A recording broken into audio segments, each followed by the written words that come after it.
proximity and virtual was able to be effective. It certainly would be more effective if we were able to do in-person mediation, but I think this is how we were able to make these talks successful despite different levels of political will from the parties.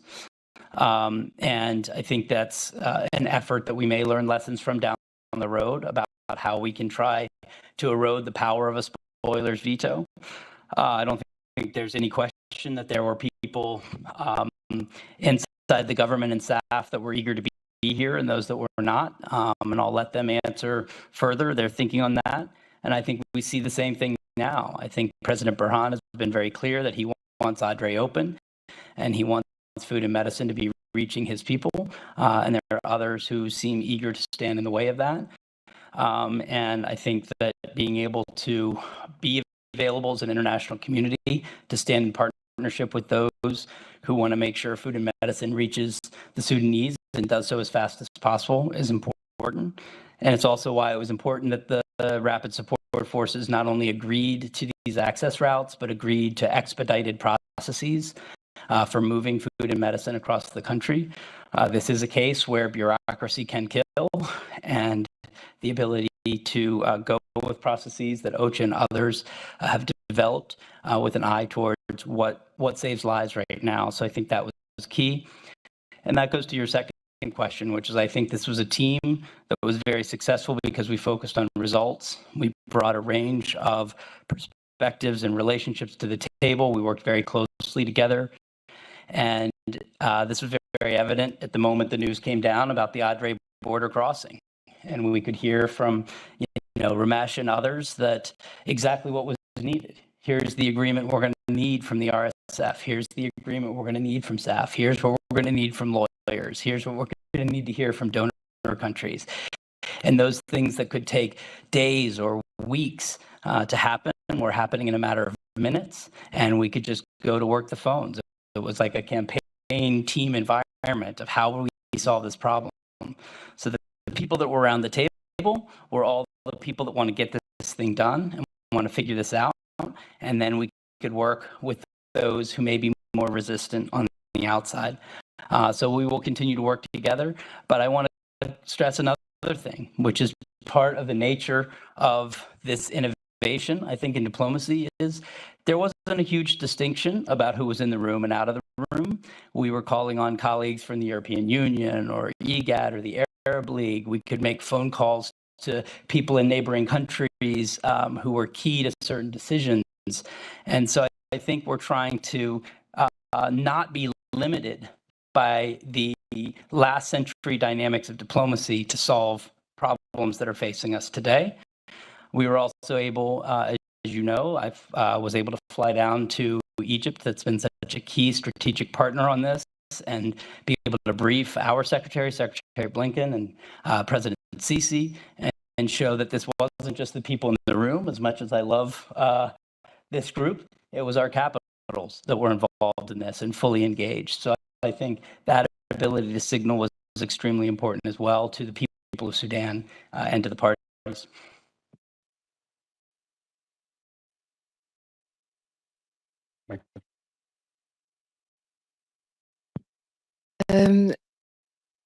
My name is Anneke Battery. I'm working for several Swiss media. You mentioned the ongoing brutal violence, atrocities. So my question is, was accountability a topic in this talk? And or how do you think reached accountability perpetrators? And my second question is, did you fix already a date for ongoing talk? Thank you. Let me take the second one first. On the issue of ongoing talks, I think we've decided that it's tomorrow, the day after that, and the day after that. The urgency of this crisis is one in which we don't want to be constrained by the formal dates of when we can get on airplanes. We're going to do that, I think, where we can. But we know that there are decisions today that are going to be the difference between whether we start to see hundreds of trucks go over Adre or whether the brakes are thrown on. That's a today thing and that's a tomorrow thing. So I think we are very committed, as are many people not represented on this stage, to seeing this as a 24/7 operation in the face of a famine that the world has largely ignored, and we're going to pursue it with that unity of purpose and life-saving as the ALPS group represents. On the issue of atrocities, one of the key foundations for this, as you all know, has been the two Jeddah agreements and the Jeddah Declaration. Both the RSF and the SAF already have committed earlier in the war to those principles. And of course, as we know here in Switzerland, of all places, the issues of international humanitarian law and human rights law apply no matter what. So the question has been how to operationalize that with the parties. And that's where bringing together the expertise and experience of this group, we were able to propose codes of conduct to both parties. We have gotten a commitment from the Rapid Support Forces to go forward with that effort, as well as looking at compliance mechanisms. One of the main arguments we heard from the Sudan Armed Forces was a disappointment that there had not been sufficient implementation of earlier Jeddah agreements. And we showed, I think, with our actions that was always one of our top priorities, was to look at that compliance effort. We've put together a mechanism, presented that to the parties, and we will continue in the coming days to pursue every effort for that. We also had a separate event here in Geneva, organized by our highest ranking official for gender and women's issues, working with a set of Sudanese women who are technical experts as well as advocates. And they were able to bring into the virtual room and otherwise the perspectives from the ground of what people are experiencing, particularly women every day. And I think there's a unity of purpose in this group about the need to first and foremost prevent ongoing atrocities and also help find a path forward for those that have occurred.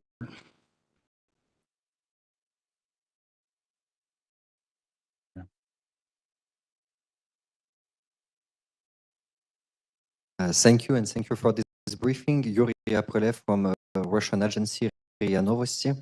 You say that during the discussions you had a lot of calls with other partners that were not here in the discussions.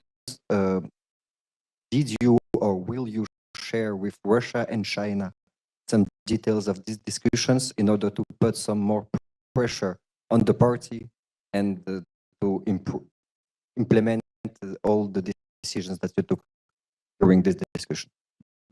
Thank you for the question. I think, the clear message here is we are ready to work in partnership with anyone who is committed, as we are, to trying to expand humanitarian access in the country, expand protection of civilians, and work towards a national cessation of hostilities. And that certainly can include Russia and China, whether that's through the United Nations or indirect engagement with them.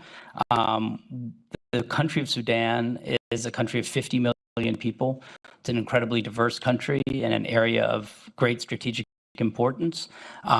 We certainly think it is first and foremost a humanitarian and human rights crisis, but is also a threat to regional security. And I think we see an ability to engage people around the world, including those two countries, in a willingness to be constructive as a path forward. So again, I think we want to look less at the formal definitions of who's in and out and look at the results. That's our methodology, is results. And anyone we can engage, or any country or multilateral that we can engage and try to produce those results, is a good thing.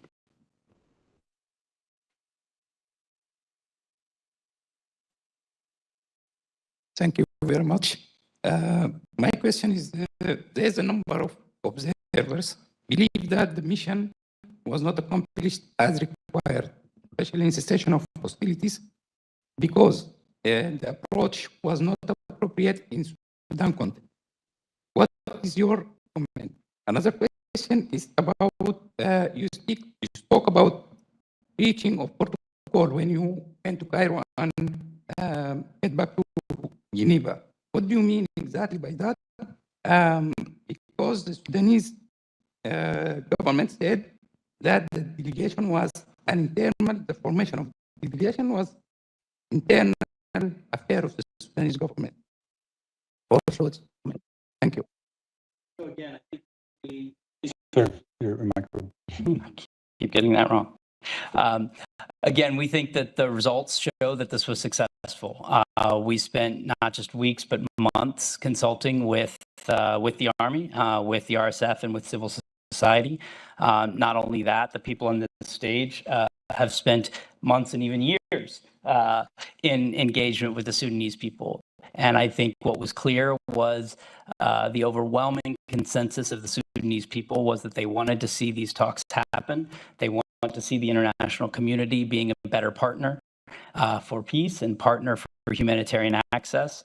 And I think that what people saw as the days passed was some of these old arguments fade away, and particularly those who were trying to play politics with it. And what people became much more interested in is, wait a second, we're getting humanitarian access here. We're seeing trucks start to move. And it also, I think, brought to the surface some of those that are trying to stand in the way of progress and stand in the way of things that will benefit the Sudanese people. So I think what you saw was an international coalition that was willing to act and answer that call from the Sudanese people. The outpouring from the Sudanese people has just been overwhelmingly positive, both when the talks were called and during the talks. And I think those voices started to get quieter or less relevant as it went on. But we will look for every opportunity to engage all those inside Sudan in efforts. And we think, again, there were limits to not having the parties here in person. We'd like to build on that. The sad thing is the crisis in Sudan is so severe that we could do 4 of these and still be barely scratching the surface of what the Sudanese people deserve. But let's start that journey together, and let's keep making the steps forward that we can.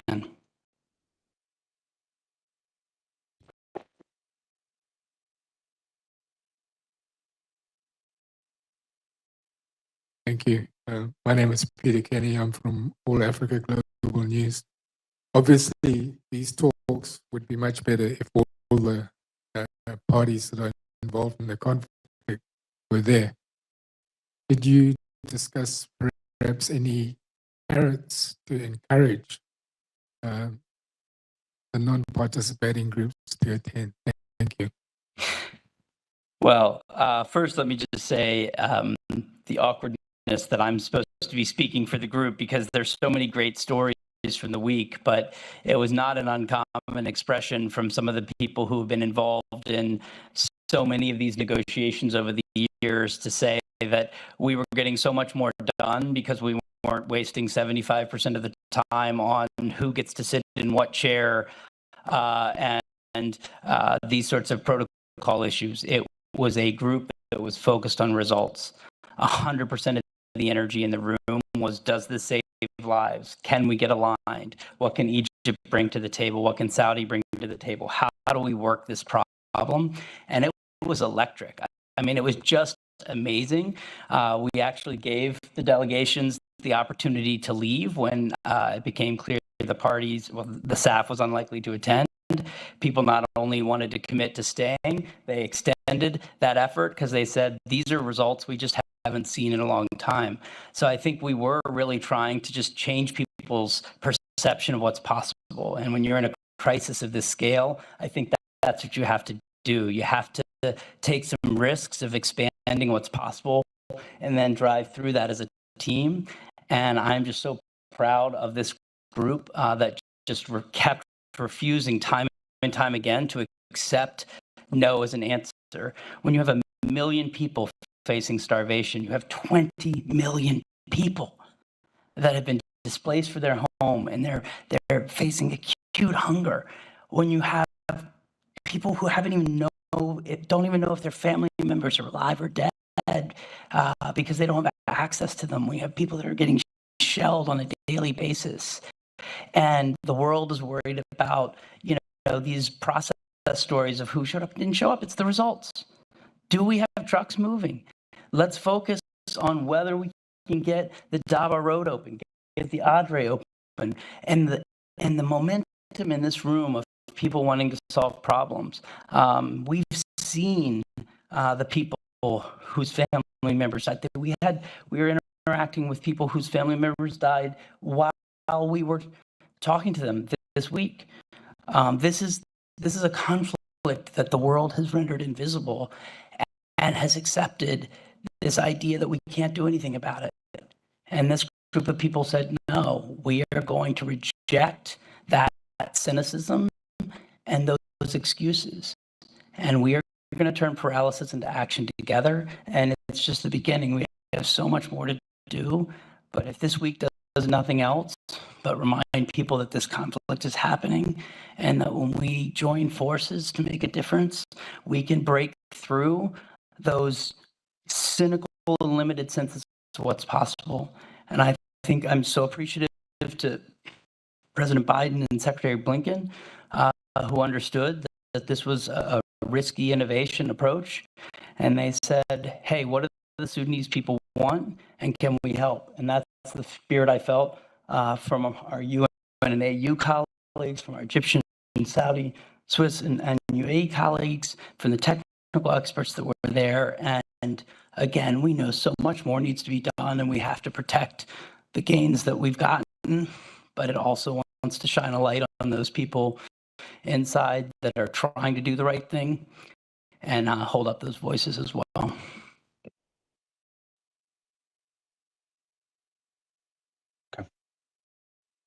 You're fine. Taha Yusuf from Global Media. If you are really seeking to stop the war in Sudan, you should stop the arms, providing two parties for the arm. Sudanese people don't need humanitarian operation.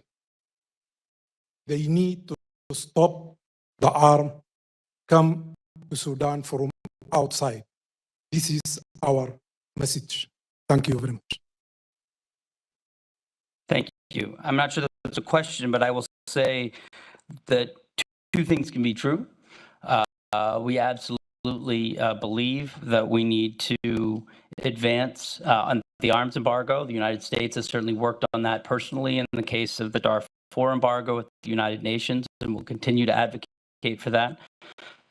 I think that to suggest that there's not a need for humanitarian operations in addition to that, I think we would strongly disagree at this table. When you have 1 million people facing famine and 10 million displaced and 20 million in acute food insecurity, I think that there is an absolute need for humanitarian operations. And I think to limit that access to the vulnerable, to the women and children in harm's way, is a clear violation of international humanitarian law and unconscionable. But yes, we also want to look at what are the root causes of that. In this particular effort, we were focused again on the implementation of the Jeddah declarations between the two parties on the issues of humanitarian access, ceasefire, cessation of hostilities, and civilian protection. There were many things that are important in this effort that were not a priority focus of this particular effort, but we want this to not try to be everything. We all work in different forums. The African Union, for example, is chairing the high-level panel efforts on the political dialogue. That's very important to us. That didn't happen to be a subject of this particular effort, but there are many, many things that I think will be needed in support of the people of Sudan, not just in the media, but for years to come. Thank you.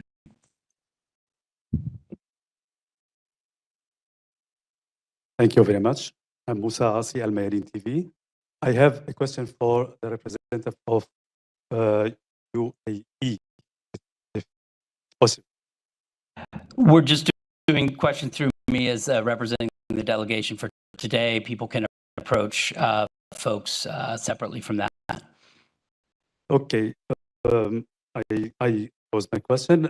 The UAE accused by the Sudanese army of supporting RSF in military and with money. I'd like to have a response possible from the United Arab Emirates. Thank you. Ashley. It's okay. It's okay. We have a handheld mic. Thank you very much. That's much easier. First of all, I'd really like to also thank the US, our Swiss hosts, the Kingdom of Saudi Arabia, Egypt, bringing us together in this ALPS platform. It's been, as Special Envoy Borrello said, a incredibly constructive and productive and motivated 10 days together, where we have indeed worked as a team to try and deliver against the measurables of results on the ground. And I'd also like to extend the UAE's thanks to US Secretary of State and Tony Blinken, and the full weight of the US government has clearly been behind this process, and Tom Borrello and his entire team. I know the people of Sudan will really appreciate these efforts here. And of course, as Tom Borrello said, this process was built on the foundations of the Jeddah Agreement, and we are all tirelessly working to implement that agreement. So first off, to answer your question, I just wanted to put it in the broader framework that all countries and delegations and organizations that were around the table at these talks were fully dedicated to working towards a ceasefire or cessation of hostilities in Sudan, to working towards a peaceful transition of power in Sudan. They approached the situation as one between two warring parties who have not put the best interests of the Sudanese people first and foremost. One of those parties showed up to the talks, and we were able to engage constructively with them on a number of initiatives that Special Envoy Borrello has outlined, including a code of conduct to prevent sexual violence in conflict and other kinds of violence in conflict, in order to try and open up more aid routes. And the other party, as Special Envoy Borrello has said, was engaged with in proximity and virtually in order to try and also not only open the Adre border crossing, but also make it viable for hundreds of trucks that are pre-positioned to come in and help the situation, the desperate situation on the ground. The position of the UAE has been clear. It is on the record at the UN Security Council. It is on the record by several statements by my government. But we see the future of Sudan as one that requires a peaceful civilian transition of power. We are dedicated and committed, and we have shown up here in the Alps in good faith and acceptance of the Saudi, US, and Swiss invitation to engage in these talks, to help use all of our efforts to try and bring about that ceasefire in Sudan that the Sudanese people so desperately need and so desperately deserve. Over the past decade, the UAE has given over $3.5 billion in aid. Over the last year, since the Paris conference, $100 million was pledged to Sudan, all of which has been dispersed, including to neighboring countries, and we're ready to do more.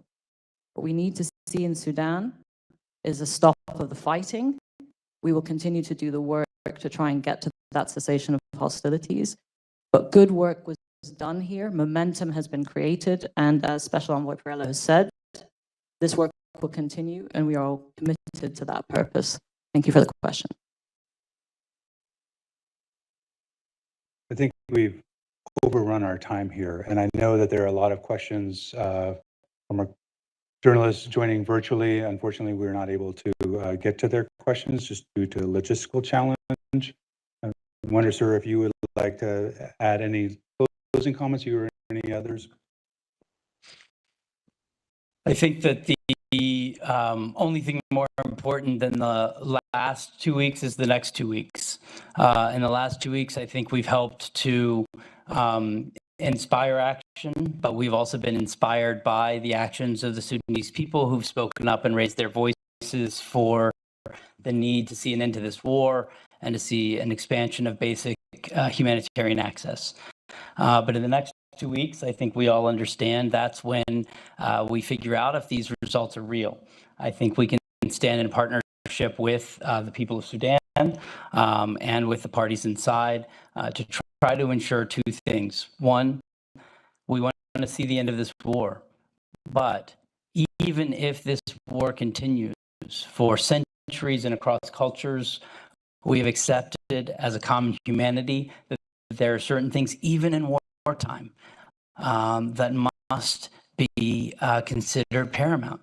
And that's people having access to food and medicine, people having access to basic human dignity, and that warring parties make every effort to protect civilians and limit harm to civilians.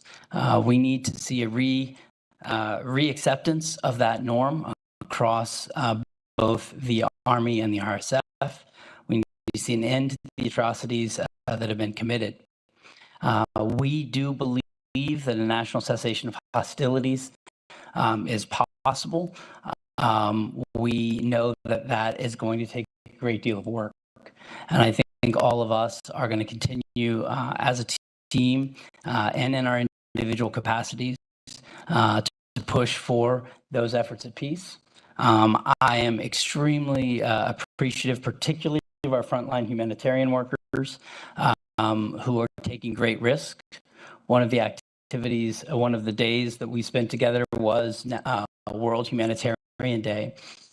And as Sybil pointed out, we had more people die last year as humanitarian workers than in any previous year.